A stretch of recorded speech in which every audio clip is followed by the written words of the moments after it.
네, 안녕하세요. 경영지원팀 유종민 과장이라고 하고요. 다들 아시겠지만 이번에는 평가 제도를 진행하려고 합니다. 그래서 약 2회에 걸쳐서 안내를 드렸는데 그래도 많이 못 들으신 분들도 계시고 또 궁금해 하시는 분들도 많으셔서 이번에는 녹화를 통해서 여러분들께 안내 드리려고 카메라를 켰습니다.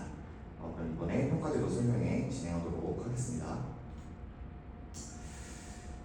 이번에 이 평가 제도가 왜 진행을 하냐라고 하면 두 가지의 측면이 있습니다. 그래서 이제 대외 환경 변화, 또 기존 제도의 한계, 이 두 가지 때문에 이제 인사관리 3.0을 진행하려고 하는데요.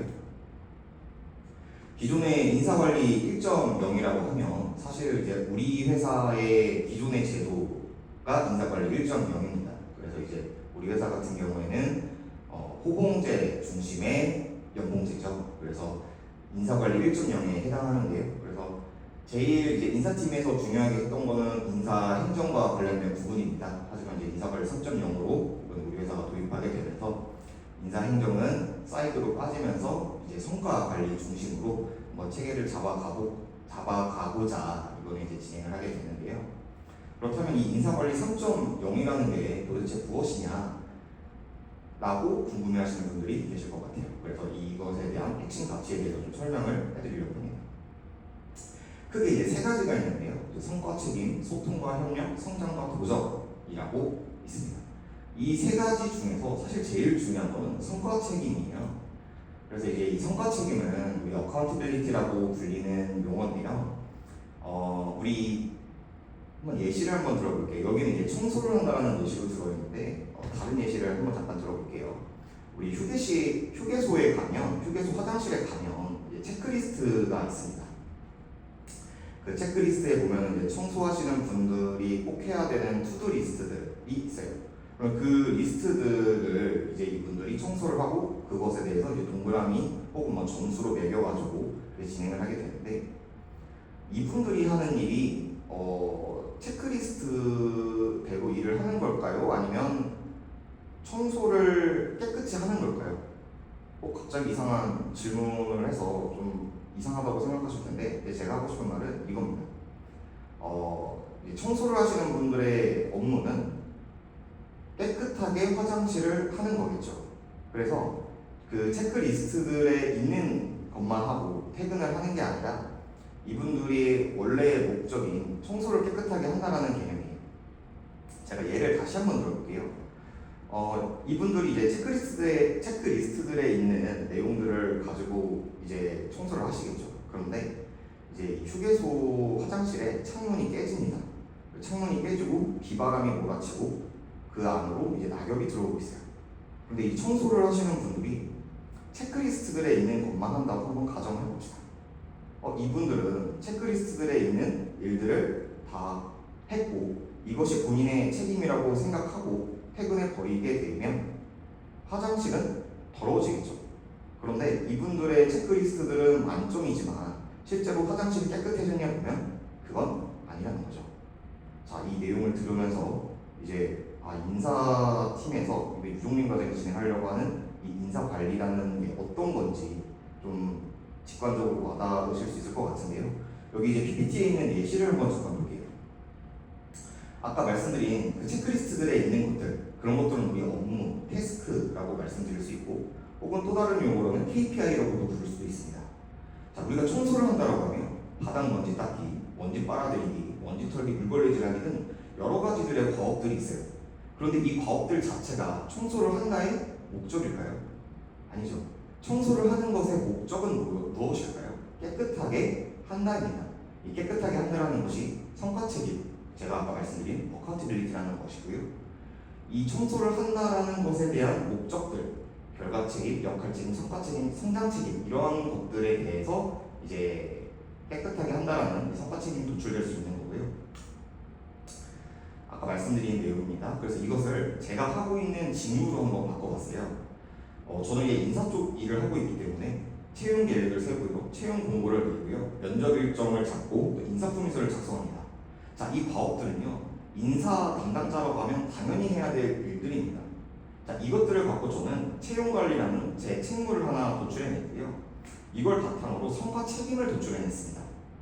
당연히 마땅히 해야 되는 인사의 일들이 아니라 이 일들을 통해서 이루고자 했던 목표, 목적, 우수 인재를 확보하고 적재적소에 적절한 인력을 배치하는 게 제 성과 책임이고요. 저에 대한 평가는 이 마땅히 해야 될 과업들을 하는 게 아니라 이 과업들로 통해서 제가 이루어야 했었던, 제가 마땅히 해야 되는 이 책임에 대해서 저에 대해서 이제 평가가 이루어질 수 있겠습니다. 그렇다면 이 성과 책임 도대체 어떻게 산출하느냐? 직무기술서를 한번 작성해 보시고요. 이 직무기술서를 바탕으로 책무를 한번 다시 분류를 하고 이 책무를 바탕으로 성과 책임을 분류하면 됩니다. 그래서 이번 평가에 직무기술서 자체를 제출하는 항목은 없습니다.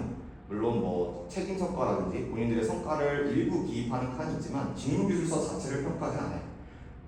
그래서 이 직무기술서에 대한 양식은 제가 우리 회사 게시판 양식에다가 올려놓기는 했습니다. 그래서 한번 해보시면 좋을 것 같고요. 그래서 아까 말씀드린 것처럼 본인들의 업무를 쭈르륵 한번 작성해 보시는 겁니다. 그걸 바탕으로 책무와 성과 책임을 도출해내시는 건데, 이게 지금 하는 일도 많고 바빠 죽겠는데 이거 언제 하냐라고 말씀하실 수도 있습니다. 그런데 요즘에 오픈 AI 굉장히 잘 돼 있거든요. 챗GPT나 제미나이를 활용하셔서 본인들이 하고 있는 업무들을 쭈르륵 입력하신 다음에 내 업무들을 바탕으로 성과 책임을 작성해줘. 이제 여기서 성과 책임은 가로치고 어카운티빌리티라고 작성해 주셔야지 더 적당한 적절한 이제 답이 나올 거예요. 그래서 성과 책임을 작성해 달라고 하면 이제 오픈 AI가 잘 작성해 주실 겁니다. 그래서 그걸 바탕으로 본인이 한 번 더 점검하시고 작성해 주시면 됩니다. 자, 이제 앞에는 이제 이 평가에 대한 제가 담고 싶었었던 그 가치에 대해서 말씀을 드렸고요. 이번에는 제일 많이 궁금해하시는, 그렇다면 이거를 어떻게 평가를 할 거냐라는 점에 대해서 말씀을 드리고자 합니다. 우선은 이제 제가 관리자급과 실무자급으로 제 임의대로 나눠봤습니다. 그래서 이제 관리자급이라고 하면 우리 임원분들과 그리고 각 부서의 팀장님들을 저희가 관리자급이라고 넣어놨고요. 실무자급은 각 부서 밑에 이제 하위 계층으로 이제 파트장님들을 통해서 이제 팀원들이 있을 거예요. 물론 있는 부서도 있고 없는 부서도 있겠지만요. 그래서 이제 실무자급에는 파트자급, 팀원급, 관리자급에는 임원팀장 이렇게 있고요. 임원분들, 팀장분들은 성과 보고서를 통해서 이제 평가를 받으시게 될 거고, 이거는 이제 하향 평가가 진행될 겁니다. 그래서 대표이사님과 임원분들이 하향 평가를 통해서 50%가 진행될 거고요. 그리고 이 관리자분들 밑에 있는 분들이 상향 평가 50%를 통해서 최종적으로 평가가 완료될 예정입니다. 그리고 실무자급에서 이제 파트장 분들은 이제 위에 있는 팀장분들이 또 평가를 하겠죠. 그래서 하향 평가 50% 그리고 팀원분들 상향 평가 50%가 반영돼서 평가가 완료될 예정이고요. 우리 팀원분들께서는 이제 하향 평가 100%로 평가가 진행될 예정입니다. 자, 그래서 이 절차를 말씀드리자면 평가를 먼저 실시하게 되고요. 이제 경영지원팀에서 평가 결과 취합 및 검토가 이루어지게 될 거고요. 그 다음에 이제 인사위원회를 개최해서 우리 직원분들께서 평가해주신 이 내용이 적절한지에 대해서 다시 한번 투명하게 검토를 하고 그 다음에 이제 대표이사님 최종 결제가 이루어질 예정입니다. 다음으로는 아까 말씀드린 평가를 조금 더 구체적으로 설명해 드리는 단계인데요. 이제 평가 방법에는 하향 평가와 상향 평가가 있습니다. 하향 평가 같은 경우에는 아까 말씀드린 것처럼 아래 계층의 파트장을 평가하는 겁니다. 누가 이제 부장님께서 아래 계층에 계신 분들을 평가를 하시는 거고요. 그리고 그 밑에 있는 파트장인 분들은 또 밑에 있는 팀원들을 평가하시게 됩니다. 이제 만약에 파트장이 없는 부서도 있습니다. 그럴 경우에는 부장님이 밑에 있는 부 팀원분들을 평가해 주시게 됩니다. 그래서 아까 말씀드린 직무 성과에 대해서 각 개인분들이 작성을 한번 해주시고요. 그거 플러스 이 직무 성과와 별도로 본인이 하고 있었던 주요 업무와 성과에 대해서도 작성을 해주셔야 됩니다. 그래서 이 내용을 바탕으로 이제 위에 계층에 계신 분들이 밑에 계층에 계신 분들을 평가를 하시게 됩니다. 그래서 평가는 뭐 업적 평가와 영역 평가 이 두 가지에 대해서 평가를 하시게 될 거고요. 본인이 먼저 이제 본인에 대한 평가를 해주시면 그 다음에 이제 1차 평가, 2차 평가가 되는 거고요. 부서에 따라서 1차 평가에서 끝날 수도 있습니다. 혹은 어떤 부서는 위에 있는 관리자 분들이 여러 분 계셔가지고 5차 평가까지도 갈 수 있어요. 그래서 이거는 상황에 맞게 작성해 주시면 된다라는 점을 안내드리고요. 그리고 5D와 생산팀 같은 경우에는 이제 직무 특성상 직무 기술서와 관련된 내용을 작성 안 하고 설명 평가로 평가가 진행될 예정입니다. 다음으로는 아까 하향 평가에 대해서 설명을 드렸는데 이거는 이제 상향 평가에 대해서 말씀을 드리겠습니다. 상향 평가 같은 경우에는 팀원에 있는 분들이 파트장을 평가하시게 되고요. 파트장이 없다면 팀원분들이 바로 위에 계신 부장님을 평가하게 됩니다.